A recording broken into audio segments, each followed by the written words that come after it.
बिस्मिल्लाहिर्रहमानिर्रहीम अस्सलामु अलैकुम वरहमतुल्लाहि वबरकातुहू। उम्मीद है सब लोग खैरियत से होंगे। अल्लाह ताला आपको हमेशा अपने हिफ्ज़ो अमान में रखे।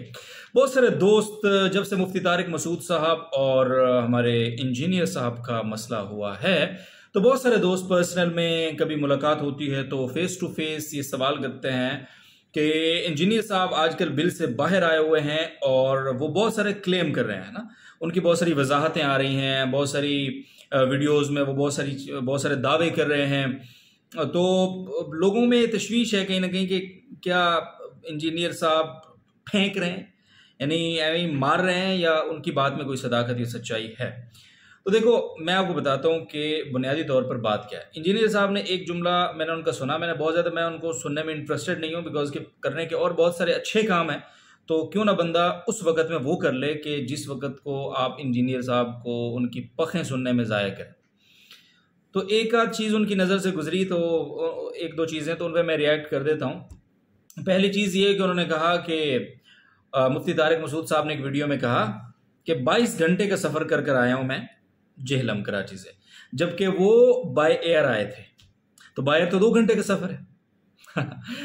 देखो, अब ये इससे आप अंदाजा लगा सकते हैं कि वो बंदा कितना इंटेलेक्चुअल है और उस बंदे का लेवल ऑफ थिंकिंग वो क्या है, उसका आईक्यू लेवल क्या है, आप इससे बखूबी अंदाजा लगा सकते हैं। दुनिया के अंदर टेक्नोलॉजी नई से नई इजाद हो रही हैं, वी ऑल नो, बट इसका मतलब ये नहीं है कि वो फासला कम हो जाएगा। फासले सिमट जरूर रहे हैं टेक्नोलॉजी की रफ्तार के साथ साथ, लेकिन वो फासला रहता उतना ही है जितना कि वो एक्चुअल में है।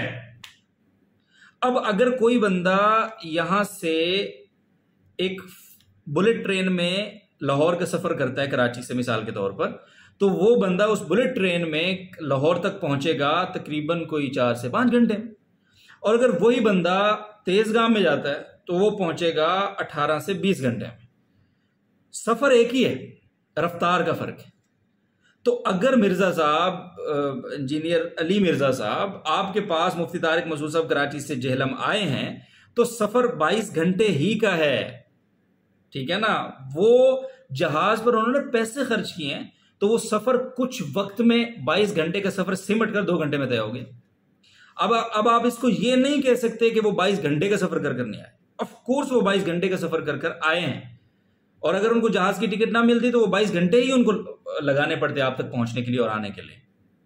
तो पहली बात तो ये बहुत ही बड़ी चवल मारी है आपने ना, मतलब कोई अच्छा खासा अकलमंद तो क्या, कोई नॉर्मल सा बंदा भी ये चवल नहीं मार सकता जो आपने मारी। पहली बात ये। दूसरी बात, उन्होंने कहा, एक वीडियो क्लिप में सुन रहा था कि मेरी बीवी ने मुझे कहा, मिर्जा साहब, मुफ्ती तारिक मसूद साहब है, मुझे तरस आ रहा है, प्लीज आप एक बार मिल लें उनसे।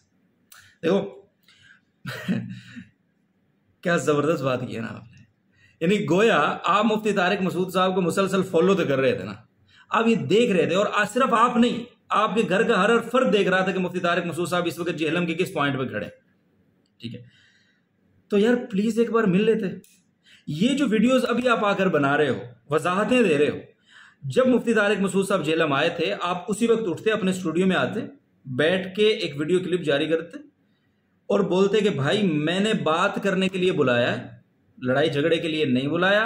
तो मुफ्ती तारिक मसूद साहब अगर मेरे साथ बात करने आना चाहते हैं तो मेरे कारखाने में वो आएंगे और उनके साथ उनका कैमरामैन आएगा, दैट्स इट। देखो, आपने कहा मुफ्ती तारिक मसूद साहब, एक चवल ये भी मारी साहब ने कि वो इतने गनमैनों को लेकर आए, वो काफिला लेकर आए, वो धावा बोलना चाहते थे। यार कोई तो कॉमन सेंस होगा यार, खुदा के बंदे। क्या मुफ्ती तारिक मसूद साहब की रेपुटेशन धावा बोलना है? अगर आप कल को मुफ्ती तारिक मसूद साहब के पास जाते हैं और जिस तरह से आपने पिछली वीडियोस में क्लेम किया कि मैं अगर कराची जाऊंगा मुझे सिक्योरिटी रिस्क है और ये है और वो है फलां, तो गोया आप भी तो ये चाहते हैं ना कि आपको सिक्योरिटी जमानत मिले और सिक्योरिटी आपके साथ हो। तो अगर आप मुफ्ती तारिक मसूद साहब के पास आते हैं, और मैं उनके बिहाफ पर आपको दावत देता हूं, अगर आप आते हैं तो आपको अगर सिक्योरिटी यहां आपके साथ होगी एयरपोर्ट से मुफ्ती तारिक मसूद साहब की मस्जिद तक, तो मुफ्ती तारिक मसूद साहब ये जवाब पेश कर सकते हैं कि चूंकि मिर्जा साहब के साथ एक पूरा गैंग था इसलिए मैं उनसे नहीं मिलूंगा। खुदा के बंदे, वो गैंग आपसे मिलने नहीं आ रहा, वो इंडिविजुअल मुफ्ती तारिक मसूद साहब को हम कहेंगे कि मुफ्ती साहब वो गैंग आपसे मिलने नहीं आ रहा, इंडिविजुअल इंजीनियर साहब तशरीफ लाए हैं। वो गैंग तो उनकी हिफाजत के लिए, आप तक बाहिफाजत पहुंचाने के लिए एक स्क्वाड है, ठीक है। तो मुफ्ती तारिक मसूद साहब ने कब कहा है कि मैं पूरा हुजूम लेकर आपके पास आऊंगा? उन्होंने तो हमेशा ये कहा है और आज भी वो इसी पर स्टैंड करते हैं कि एक कैमरामैन, एक मैं और लाइव चलेगा सब, दैट्स इट। कम से कम ये हक तो उनको देना कि आपके कारखाने के बाहर तक वो सिक्योरिटी में आए, क्योंकि मुफ्ती तारिक मसूद साहब के मोहब्बत करने वाले और चाहने वाले सिर्फ आप तो नहीं है ना, और भी बहुत सारे हैं, और वो काफी वायलेंट लोग हैं। सो उनको उनसे सिक्योर कौन करे? यानी आप ये चाहते हैं कि आपके लिए अगर कोई बंदा आ रहा है तो वो पूरे रास्ते में अपनी जान को हथेली पे रखकर इन्हीं रास्तों पे चलकर अगर आ सको तो आओ, मतलब आप ये चाहते हो। प्लीज यार ये चवलें छोड़ दो। पहली चवल नंबर 1, आपने कहा कि 22 घंटे का सफर कर नहीं आए, वो जहाज में आए थे।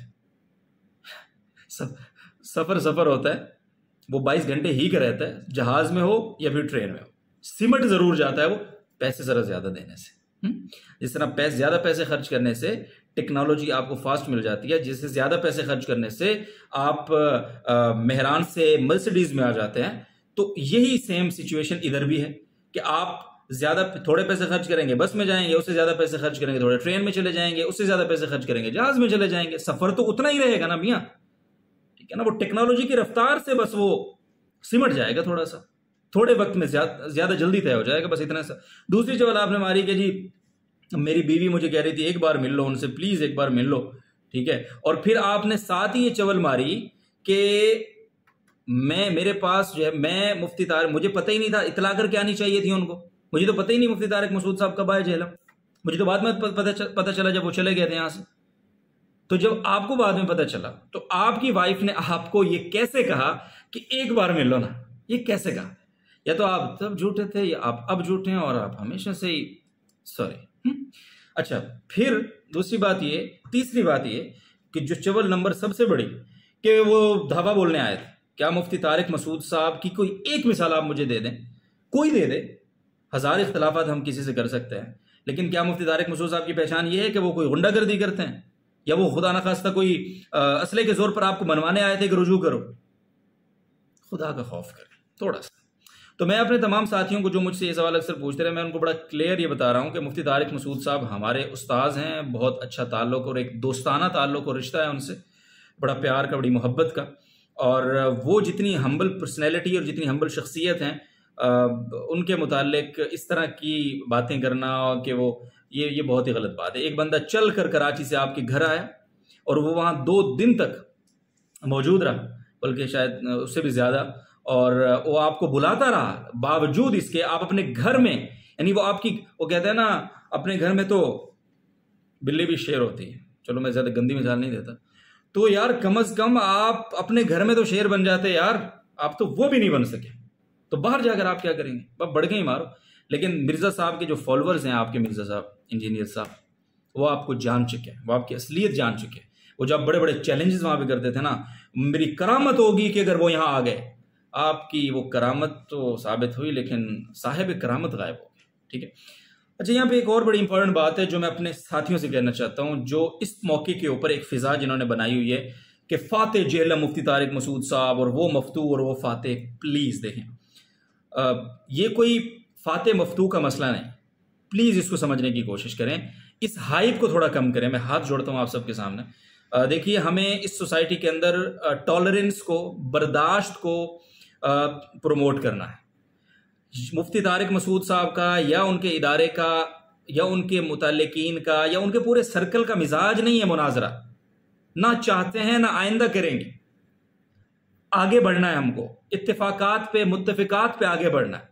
बट वो जो इंजीनियर साहब के पास गए थे, उसकी बुनियादी वजह ये थी कि इंजीनियर साहब ने वो बकवास अकाबरीन पे, वो तंज, वो इल्जामात और वो झूठे हवाले उन्होंने पेश किए हैं कि जिनके मुतालिक कोई भी अहले सुन्नत वल जमात और हमारे जो अकाबरीन के पैरोकार जितने भी हजरात हैं, उनको तमाम को तशवीश थी और वो ये चाहते थे कि इसका जवाब उनको दिया जाना चाहिए। कम अज़ कम हमारे अपने अकाबरीन का पैरोकार होने का या उनका रूहानी वारिस होने का इतना तकाजा बनता था कि वो जो इतना क्लेम कर रहा है कि आओ मेरे पास, जवाब दो मेरी बात का, तो हमें जाना चाहिए कि हम हाजिर हैं यार, जवाब देने के लिए आए, ले लो जवाब।